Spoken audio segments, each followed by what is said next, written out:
Þú ert bara komið með öfgana sikkur megin. Þú ert bara með reiðu vinstrikonnar að segja okkur það að við séum í hælum og í gestrenga því að við séum svo undirokaðar og við séum engu skárri heldur en konundar í Miðausturlöndum og við hefum bara skammast okkur fyrir að vilja vera sletta okkur hárið og líta vel út, þú veist.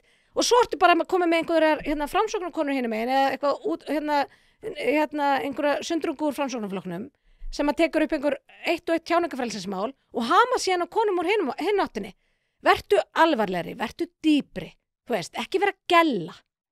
Nei, þetta ekki bara, þú veist, gagnrýnin á FAK, skilur þetta var sama Sólveig Anna búin að tala sem að náttúrulega bara, það er búið að taka stéttabaráttuna úr sambandi með eitthvað svona you go girl dæmi, það sem er með jafnlaunavottun og einhverja svona aðra dellu sem ég veit að þú ert búin að gagnrýna.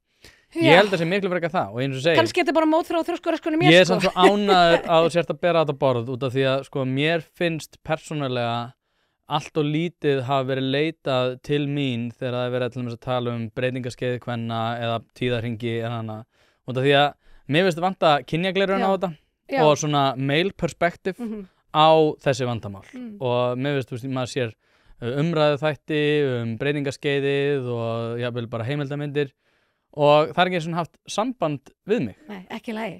Þakka þér kærlega fyrir að hlusta á þennan stutta bút. Þú getur nálgast þennan þátt og allt efni hlaðvarpsins Ein pæling á pardus.is/ein pæling.